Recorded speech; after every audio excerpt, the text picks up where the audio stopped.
Esses são os países mais ridículos que jogaram uma Copa do Mundo. E você acredita que teve um país que mandou o exército em campo, meu amigo? Pois é, uma seleção entrou em campo com jogadores do exército e tomou de 9-0. O mais absurdo não é o placar, é que depois que eles tomaram de 9-0, o ditador do país mandou um recado pro vestiário, falou o seguinte: galera, é o seguinte, se vocês tomarem o próximo jogo por mais de 4-0, vocês não voltam vivos para casa. Você já imagina que país é esse, né? Que eu vou te contar. Detalhe, o próximo adversário era o Brasil. A Copa do Mundo 2026 vai ter 48 seleções. 48. Pela primeira vez na história, quase metade do mundo vai estar lá. Inclusive eu vou também. Tô com um pouquinho de medo porque a gente sabe que essas tensões entre Estados Unidos e Irã. Eu tenho falado para os amigos o seguinte: se você parar para ver as últimas Copas, agora é um dos poucos países que você pode comprar uma arma em qualquer lugar e você sair com essa arma. E a gente tá vendo muitas coisas acontecendo, né? Pessoas tentando matar o Trump, enfim. Então, ir para os Estados Unidos nessa Copa me deixa um pouco apreensivo, porque talvez seja o único país com possibilidade real de um atentado de um louco ou de um terrorista. A gente vai estar lá. Eu posso falar mais sobre isso se você quiser no próximo vídeo. As chances de ter um atentado na próxima Copa. 48 países. Sabe o que é que significa? Isso significa que tem a chance... Rapaz, os meninos estão na bike aqui. Nheco aqui, porra. Na hora que eu comecei a gravar o vídeo, os caras ficam na bike, pô. Significa que vai ter país na Copa que você nunca ouviu falar, provavelmente. Vai ter país que você só ouviu falar. Você nem imaginava que tinha seleção para disputar. E é por isso que essa Copa vai ser interessante. Pela primeira vez na história, boa parte do mundo, um quarto do mundo vai estar lá. 196 países, já conhece, né?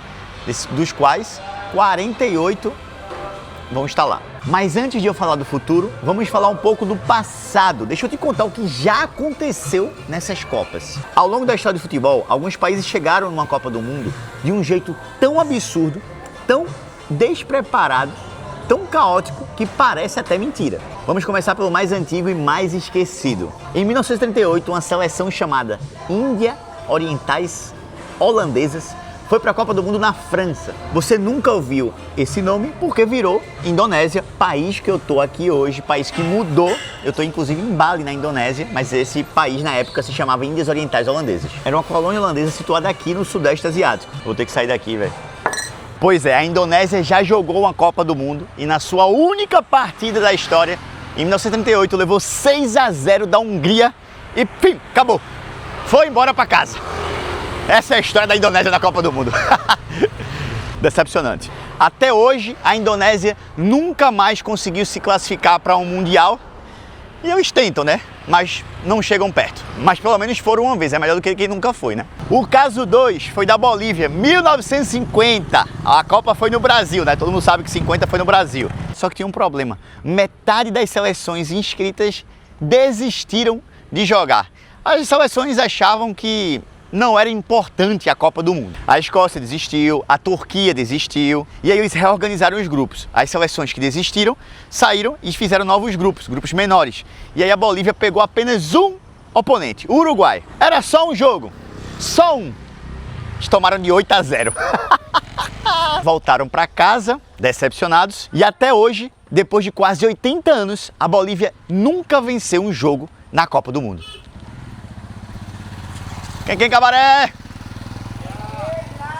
Caso 3, Coreia do Norte. Esse é bom. 1966, Copa do Mundo na Inglaterra. Adivinha quem estava lá? É a Coreia do Norte, meu amigo. Imagina, a Coreia do Norte, um dos países mais fechados do mundo até hoje. Os jogadores eram militares do exército que jogavam bola na resenha. Primeira partida na Copa do Mundo. Os europeus nem sabiam o nome dos jogadores, nem sonhavam quem era. Eles pegaram a Itália na hora do jogo. O jogo começou e aí foi o que aconteceu? Eles perderam? Não! Ganharam de 1-0 da Itália, meu amigo. Aí a galera foi uma loucura, os norte-coreanos foi uma loucura, né? O escândalo foi tão grande que quando a seleção italiana voltou para casa, os torcedores jogavam tomates nos jogadores da Itália no aeroporto. Foi uma das maiores vergonhas da Itália, perder para a Coreia do Norte. A Coreia do Norte estava tão empolgada que chegou até as quartas de final contra Portugal, vencendo de 3-0. E aí Eusébio, grande Eusébio, começou a fazer gol e Portugal virou o jogo por 5-3. Por 25 minutos dos 90 minutos, os norte-coreanos estiveram prestes a chegar a uma semifinal da Copa do Mundo. Você tem noção que é isso? Caso 4 foi de El Salvador, 1982, meu amigo. El Salvador é um país do tamanho do estado de Sergipe, menos de 6 milhões de habitantes, e chegou numa Copa do Mundo. Mas a parte mais absurda não é essa. A parte mais absurda é que no jogo contra a Hungria, El Salvador levou 10 gols. 10 gols, foi 10-1. E até hoje, essa é a maior goleada da história de todas as Copas do Mundo. Um recorde que existe há mais de 40 anos e ninguém chegou perto de bater, meu amigo. Ao longo de todas as suas participações em mundiais, El Salvador acumulou 22 gols sofridos em apenas 6 jogos. E o pior ainda está por vir. Presta atenção no caso 5, o de Zaire. Agora eu vou te contar uma história que não é só sobre futebol, porque nunca é só sobre futebol. É uma história de sobrevivência. O ano é 1974. Copa do Mundo na Alemanha Ocidental, tá? Já tá naquele negócio, né? Oriental e Ocidental, Muro de Berlim. Quem sabe quando é que aconteceu a queda do Muro de Berlim? 9/11/1989. Pela primeira vez na história, uma seleção da África Negra estava classificada para a Copa do Mundo. A seleção chamava Zaire, que hoje é conhecida como a República Democrática do Congo. País esse tão importante para mim, que eu tenho uma tatuagem, um gorila aqui tatuado. Inclusive postei no meu Instagram recentemente como é que foi a minha experiência com os gorilas. República Democrática do Congo, grava aí. O segundo maior país da África em tamanhos e um dos países mais ricos do planeta Terra em minérios. E também, hoje, um dos mais pobres do mundo, principalmente se a gente for falar em relação a IDH, infraestrutura, educação, isso é muito pobre até hoje. Em 1974, a República Democrática do Congo, o Zaire, era governado por um ditador chamado Mobutu Sese Seko, um homem que usava chapéu feito de pele de leopardo, imagina. Mandou mudar o nome do país, do rio, das cidades, das pessoas, mandou matar opositores, silenciar jornalistas. Mobutu amava futebol. E quando o Zaire se classificou para a Copa, ele ficou completamente eufórico, ele ficou todo se querendo, né? Prometeu aos jogadores carros, casas, dinheiro, férias no exterior, festa, céus e terras para ver se os jogadores iam fazer alguma coisa. A seleção voou para a Alemanha cheia de esperança, mas a realidade chegou. Logo depois da primeira derrota por 2-0 para a Escócia, os jogadores descobriram que tinham sido enganados. Os dirigentes da federação tinham desviado todo o dinheiro prometido para os jogadores irem para lá. Os prêmios não seriam pagos. Carros, casas, promessas, era tudo mentira. Ou seja, desde aquela época, a corrupção na África era tão grande que até a Copa do Mundo os caras roubavam entre eles mesmos, né? Roubavam deles mesmos os recursos para a Copa do Mundo. Os jogadores queriam fazer uma greve, mas continuaram, porque recusar era pior. O segundo jogo foi contra a Iugoslávia, na época, era um país, hoje em dia não, né? Hoje em dia são vários países, Eslovênia, Croácia, Bósnia e por aí vai. E aí as coisas saíram do controle. O técnico tirou o melhor jogador do time sem nenhuma explicação. Um zagueiro chutou o árbitro e um goleiro foi substituído durante a partida pela primeira vez em toda a história das Copas. Aí o goleiro reserva entrou e levou o gol imediatamente. Resultado 9-0 para a Iugoslávia.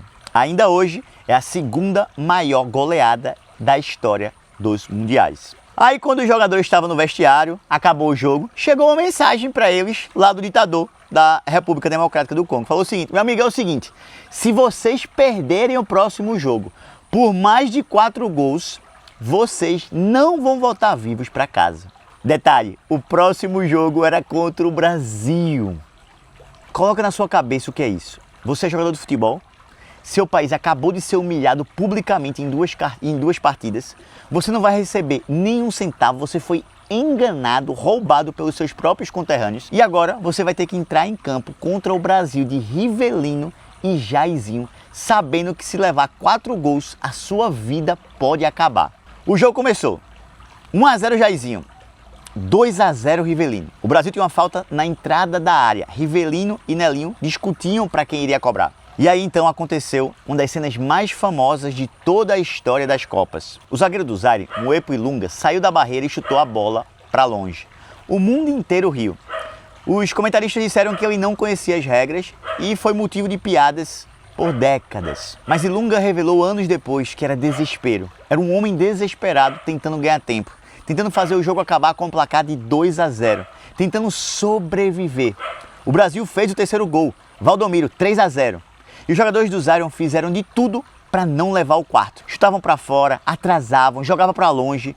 O jogo acabou 3-0. E os jogadores do Zion voltaram para casa vivos. Mas o que veio depois é igualmente brutal. Todos foram proibidos de jogar fora do país, ficaram na miséria. Moepo Ilunga, o zagueiro que chutou a bola, viveu como camelô nas ruas de Kinshasa. Morreu em 2015, aos 66 anos, praticamente sem nada. O filho de um dos jogadores dessa seleção nasceu num bote, em alto mar, durante a fuga do pai que tentava escapar do país. Mais tarde, esse filho até jogou pela seleção francesa e o nome dele era Ryu Mavuba. E o ditador Mobutu tentou apagar o vexame promovendo o evento de boxe mais famoso da história, a luta entre Muhammad Ali e George Foreman em Kinshasa, a famosa Rumble in the Jungle. Ele continuou no poder por mais de 20 anos, foi deposto de 1997 e morreu de um câncer logo depois. O Zaire virou República Democrática do Congo e nunca mais foi a uma Copa do Mundo. Em 2026 o Congo pode voltar, 52 anos depois, dessa vez sem ditador mandando matar jogador por causa de placar de futebol, né? Pelo amor de Deus. E os óculos que eu utilizei nesse vídeo é da minha coleção, o 196. O QR Code tá aí na tela, basta você apontar o seu celular, caso você tenha gostado desse óculos e de vários que tem no nosso site. Essa é a coleção lituana, foi em homenagem à minha mulher lituana, que ela é da Lituânia, e cada país tem uma coleção.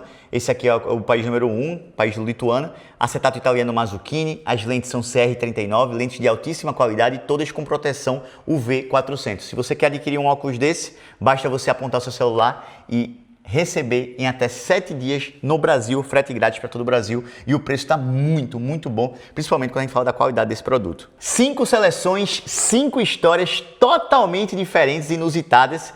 E esse ano vão ser 48 seleções que nunca foram para a Copa, que estão indo pela primeira vez. O que será que vai acontecer lá nos Estados Unidos? Será que vai acontecer alguma história maluca? Será que a gente vai ver alguma cena inusitada, algum gol maluco? E me fala aqui nos comentários o que é que você quer que eu faça lá nos Estados Unidos. Que conteúdo você gostaria de me ver mexendo lá com gente, com os países? Me fala aí para que você me dê mais ideias. E no próximo vídeo eu vou falar sobre essa questão do atentado terrorista, essa questão do medo que é ir para essa Copa nos Estados Unidos e como é que está sendo o meu sentimento.